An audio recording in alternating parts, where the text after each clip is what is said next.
We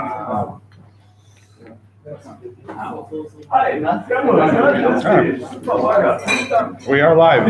We are live.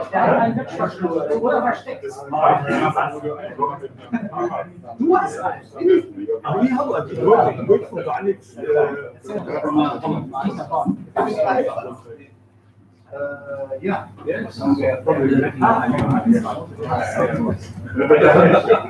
I still the wrong way around. Early, so I left it. Oh,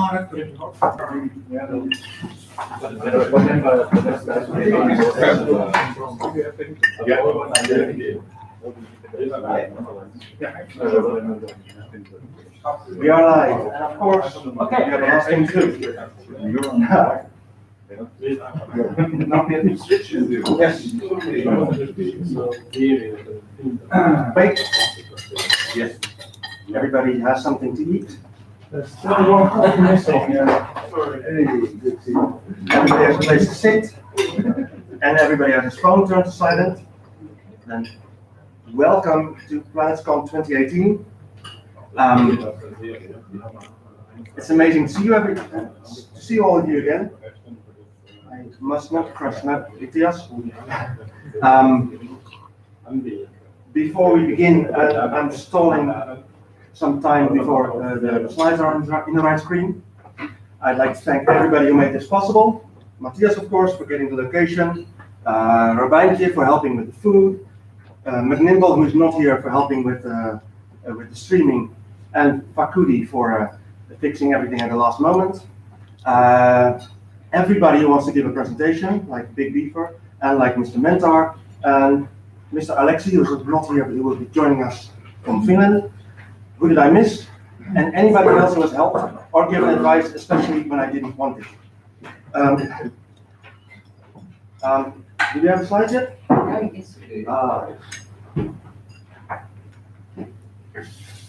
So I should still be talking without beginning.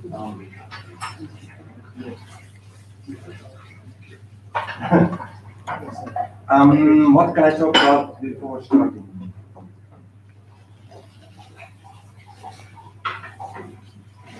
Can you say something about the fruit? Yeah, there are things for orange juice. This is not the way I want to start. I wanted to start less chaotic, but there's apparently always a last-minute problem, and I will talk until it is solved, which will take the entire day. No.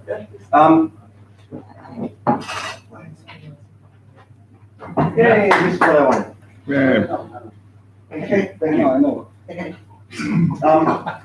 I wanted to talk to you about mobility versus firepower. As we know, a lot of people have said that proficiency and success in planets depends on three factors: diplomacy, economy, and tactics. And today we have a presentation on grand strategy by Mr. Mentor, a presentation about diplomacy by Mr. Koski in the afternoon, but I will for now be focusing on tactics because that's what I want. I understand that way? Okay, they want to see me. Why do people want to see me? Okay. I have a few disclaimers. Disclaimer 3 is that I play almost entirely the Reavers, which is the faction that you still prefer to call fascist, but they are called the Reavers officially from now on. I decide these things. And that means that is my perspective. And I think this will be useful for people who play other races, but I want you to understand my perspective before we begin. Second one, none of this is true. Every commander worth his salt can tell you that you need both mobility and firepower. I think that's a given. But I titled this presentation "Mobility versus Firepower" to make a theoretical point. I want you to know that in reality you need both, as everybody does. The third one is be yourself. I have tried on multiple occasions to emulate other people's playing styles. When I see something that somebody does really well, I try to look at the first terms of their game and I try to do what they do, and that never works. You can try to incorporate elements from other people's playing styles, but the only way to really play this game is to play as yourself. So take all the elements you want from me, but if you try to play exactly like me, it's going to fail because you're not me. That's what I want to say in the beginning. What is mobility? As we all made all we all tell each other planet stories, and I noticed that my stories tend to be somewhat different. For instance, the left-right difference in the VCRs, I actually have a very vague understanding of that. I don't know. What? I don't know. I have to look it up every time and I think, oh, yes, it was like this. How did the friendly code work? Yes, it was like this. I got this. But I don't know these things. And other people seem to be focused on knowing that sort of thing. That is not the aspect of the game I am focused on. And I try to define what it is that I'm doing differently. And I decided that I play by a different playing style. I play because of mobility. That sounded very nice until I realized it meant nothing. Because mobility is just a word. We don't know what it means. It has to do with movement. Yes, but it isn't movement. It has to do with speed or positioning, but it isn't. And you can go to the thesaurus and find a lot of words associated with mobility. But then you still don't know what mobility is. So I thought about it long and hard.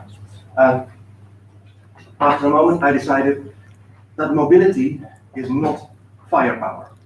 I realized that what I'm trying to do when I play a game is I try to win without any combat. This is slightly impossible, only slightly. But it seems that I'm trying to win around the enemy instead of confronting him. So then the question is, how do you win without PCRs, without combat? The first one is to focus on territory. That's important. A lot of people seem to be focusing on military score and on your fleet, but most victory conditions are always about planets. It's called planets. Sometimes people forget that. It helps, of course, to be a Reaver, because a lot of the race advantages of the Reavers seem to be focused on this kind of warfare. The second, where I will get to later, is to watch your opponent, because everything your opponent does communicates what he is seeing. The third is, I will discuss how to not kill but neutralize the enemy fleet, which is an art, and it always fails every time, but I try, because that is the only way I can play.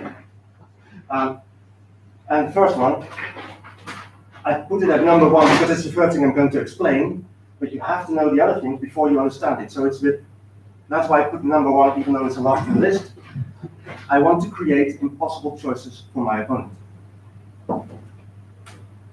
Oh, as a Reaver, my attack fleet is of course made up of 3 components: the infantry, the cavalry, and the artillery. As you can see, the cloakers are the cavalry. They bring the positioning. They tow people where I want them to be. They scare people into doing things. They are a lot of movement. The artillery kills stuff, but without real combat. It's just glorious, I might say. And the infantry, by the time the ill-winds and the victoriouses in my case, by the time those ships enter combat, either I have already won or I'm about to lose. Because they should be the last line of defense. The battle is won with the cavalry and with the artillery. Here you can see my fantastic graphic skills. It will never get better than this. If we see an empire, and the yellow line is the border between me and an opponent, then the way to create your impossible choice is to put your cloakers behind the enemy line, not at the border, beyond the border. And There you can start by, for instance, by pillaging or dropping clans somewhere. And this creates the choice for your opponent. Supposedly, his strength is near the border. And now we are giving him a choice. He can try to defend his homeland. He can try to engage my fleet, because at the same time, I am threatening his hinterland, is that the word? His home area. I am also showing my fleet. He can try to defend his homeland. He can try to engage my fleet. But if he tries to defend his homeland, I melt, I cloak, I run away from him.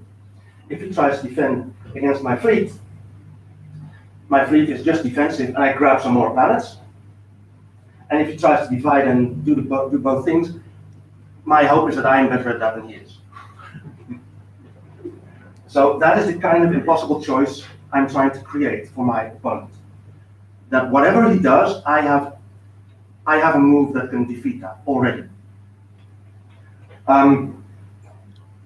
We can get very complicated about that in different situations, but I thought this was enough to get the basic idea of what I'm trying to do. And this was just after analyzing, by the way, how I play, because usually you play your game and it's the tactics that you are instinctively using. And I started watching my own games. What am I doing? Why am I doing this?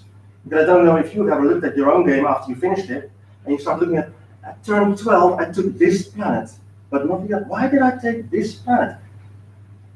My own moves can be very mysterious to myself after I watch my own games. I don't know if you have the same experience, but it's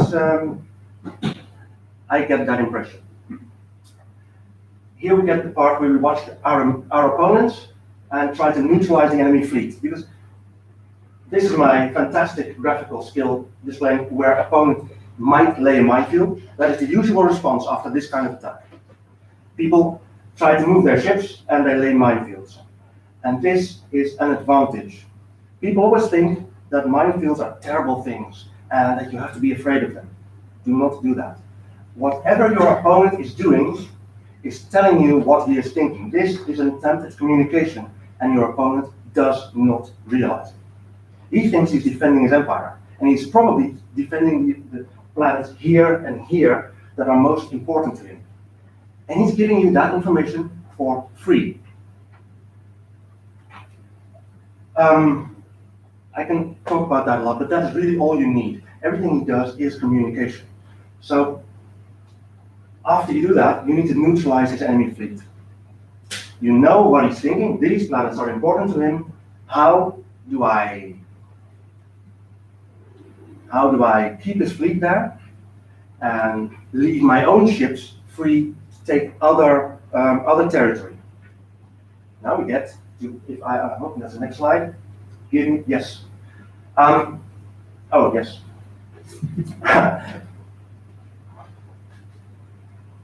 An empire, your area in planets, is not just a bunch of planets. There are supply lines, there are star bases, and especially in the beginning of a game, a starbase cannot function on its own. Even if it has defenses or a load of fighters and you cannot take it by force, you can neutralize it by taking the planets around it. Because in the beginning it doesn't have enough money, it doesn't have enough of one mineral or another, it doesn't have the right fuel. So the aim here is to for instance, take these planets, and then he can have all the fantastic star bases he wants with the most ships, but he will need to spend his ships to secure these 4 planets in order to supply to secure his supply lines. That will take up, if you are good at attacking, that will take up for him the 4 or 5 ships, 4 or 5 ships, 1 per planet, more or less. Your goal here is to use the threat of an attack and a few cloakers somewhere else to make him use his ships that I don't want to defeat to protect those planets which I don't really need. And as long as I bind more ships and I use, I can use the rest of my fleet elsewhere. That's the basic strategy that I realized I used after looking at myself. Also, how I came to this, the thing about the military units, this is not correct. There are many lists like it, but I found a list somewhere, lost in time, about all these battalions, regiments. Those are not random structures in an army.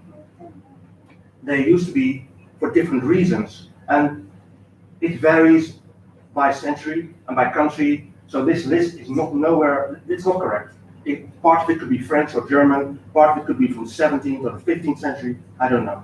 But the idea is that all these titles, all these units used to have a function. And that is how I start to understand that your empire in planets has a structure. It's not random, and your aim as an attacker is to destroy not all the planets, because you don't want to spend ship on attacking starbases. Who does that? That's silly. You want to destroy the underlying structure so that you might have some of the planets, you might have some of the ships, but you cannot use them. And that's my underlying strategy.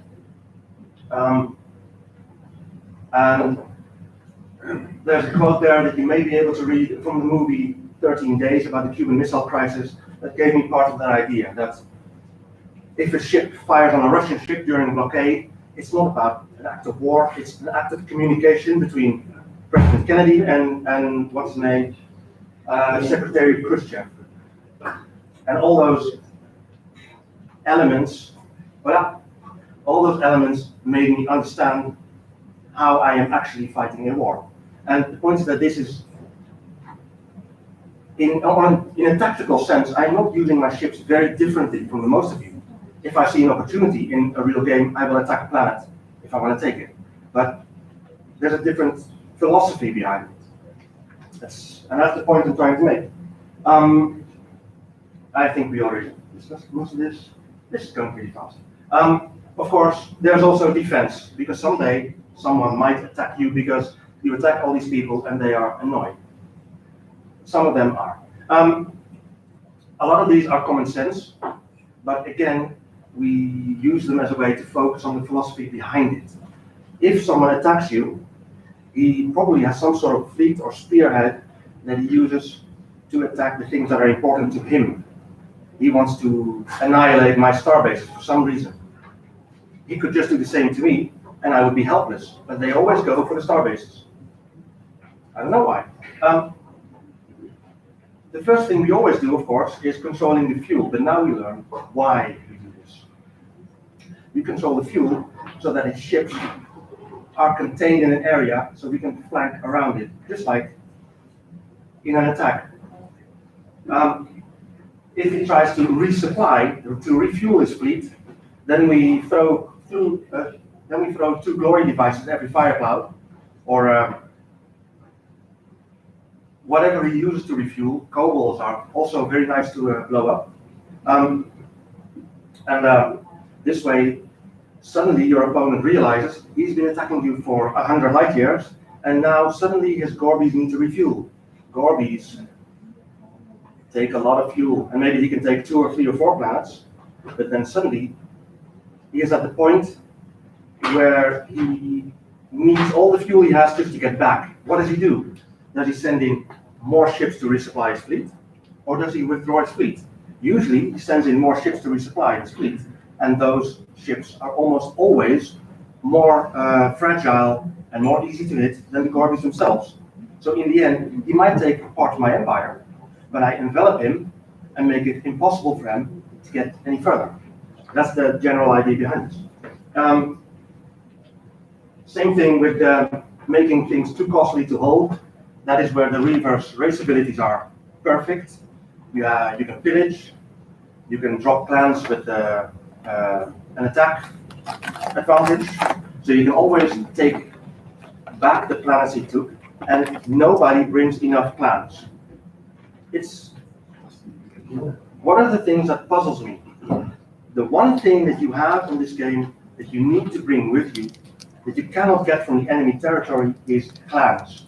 When I attack an enemy empire with a cold plane which has 100 cargo space, I have maybe 12 torpedoes. The rest of it is clans, because I need to drop them. And when I take over a planet, or if I pillage something, I have a lot of money, and I use my cargo space then to make torps, because I can do that. What I cannot do is to bring more clans. So that's always the one you need to bring. And frankly, I don't understand why people don't do that. There's a quote over, I can read that without my help. Binding many ships with few and exploiting the gaps. That is mostly what I just said, because people have the idea that they can have one offensive and take you out. That's their plan almost always. Their idea is usually to have one giant attack, take out your center, and then they've won, they think. But that's not how it works. You can sometimes just give up your center if he's too hot, and just if he's too strong, and just organize your defense around it. I don't know if this makes any sense. If I'm not talking any sense, tell me. Oh, we're not there yet. I forgot the pillage round, didn't I? Yes. The Plunder Planet round. That's important. I need to tell people that. I've told people a lot of times, I'm going to do so now officially. Never take Plunder Planet. It's the worst thing you can do. If you're behind enemy lines and you're pillaging planets, you're basically turning his clans and his natives into money. And you're beaming up all the money. But your goal is not to get money. Your goal is to make certain your opponent does not have money. There's a difference there. And as long as I don't have 10,000 mega credits in my ship, I can still take all his money and make it impossible for him to build ships or build whatever. I can cripple his economy. And the moment my ship is full, a function of it is lost. I can no longer harass my enemy. As you take Plunder Planet's advantage, you get 2.5 times what you used to get. So essentially, what used to be 4,000 mega credits, pillaging 2 or 3 good worlds, is now enough to get 10,000 mega credits. So after 2 or 3 times pillaging, your ship is useless to harass your enemy. It still creates money for you, but the goal is not to create money for you. The option is to destroy it for him. That is, I can say that again and again and again. Never take Plunder Planets. Trust me. Just like Donald Trump, I can say, trust me, and I will be right. Okay, you wanted contradictions, you get some here. Cool. I mean, I understand, your general point, but that's what hypers are for. That's what, other ships are for. At least if you have the ability to drain money away, that's pretty much paramount. I mean, plundering, pillaging is pretty much the one economic advantage that It's not an economic advantage. I don't know if people can hear. Mentor said that pillaging is pretty much the only economic advantage the reavers have. It's not an economic advantage. People think this. It is a warfare tactic. It's both. The point is, if you have the ability, at least if you have the ability to funnel the fuel which you plunder away, like I said, if there are 3 types of hypers in the game, then this is perfectly fine. The reavers, for instance, do not have hypers.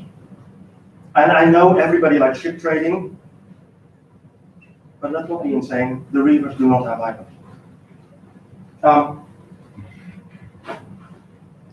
Where was I? Oh, yes. When we think of all of this, people may or may not be convinced about my strategy, about my philosophy behind this. I've taken a look at the Reaver abilities. This is my bit of propaganda from the speech. That this is the old classic Reaver capabilities, and this is the one with the campaign advantages. As you may notice, Suddenly, the highest number used to be 40 points for pillage, which is okay. Suddenly there are two with 60 points that are both used in combat. And I know people like it, but this is a fundamental change to how people play the Reavers. And you can play however you want. I just think it's wrong. I think we should encourage more than just throwing ships at each other. That is, no, I'm not going to say that's how this person or that person wins. That's how all of you win because I'm smarter. And that's why I lose.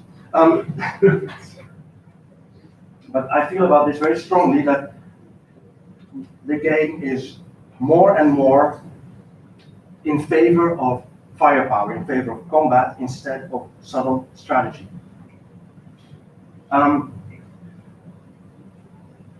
This slide basically says the same thing.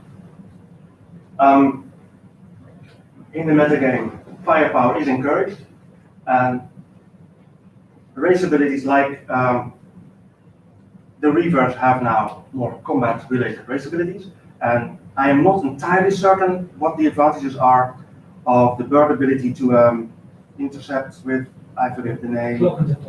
Cloak and intercept. But that is also, in my view, an attempt to make a subtle race that should destroy your empire from the inside to make it attack more. Instead of teaching our generals, our admirals, to fight smarter, we are teaching them to be more direct, which is exacerbated by the Horwasp, because the Horwasp has taught us an entirely new way to defeat them, because we have to. And the glory device round can wait for another time. I don't feel like that. You make us curious. The glory device round basically. Shut up. The glory device is the only ability in the game that uses up a ship slot. You lose a ship slot. And it used to be more or less possible to be even with that. And now, even if you're using them decently, you are never getting your ship slot back unless you are really lucky. That's the essence of the glory device round. I can go on for half an hour if you want, but I will just be saying the same thing in different ways over and over again until you agree with me just to shut up. I can do that if you want. You want to do that? Let's not do that. Okay. As I know that a lot of you were here were in Finland last year, where I explained to you that there's more to this game than the metagame. There's the deep game, Joshua's deep game, because these things, like the Horwasp, which make us fight different, these changes in the firepower abilities, they are meant to train us. They are. Also, as I told you before, last year, one by one, commanders seem to be disappearing. Just like this year, Emor is not here. Emor never misses a PlanetsCon. Why is he not here? He has just. I am telling you that there is a plan by Joshua. Stay silent over there. There is a plan by Joshua. He's training us to defeat the Horwasp. And the question is, why? I thought it was silly. This is silly, isn't it? Until you start following the news about asteroids, about space stations burning up, about the UK of all countries having a space defense force, an asteroid spotted before impact. Oh, him. And then this. A mysterious object, oh, you can see it, confirmed to be from another solar system. And suddenly everything became clear to me. So even though I don't like it, even though I would much rather see a game devoted to mobility and beautiful tactics, I'm afraid we need this.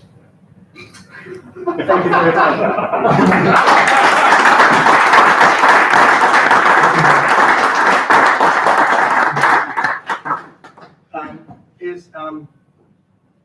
Does anyone have any questions?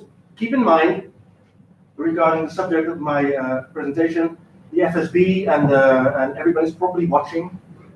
So we need to be able to see the global perspective. FSB. And Joshua is watching as well, when he wakes up. No, there's no question. I see I convinced you. Have a nice day. And this was shorter than I thought it would be. Thank you.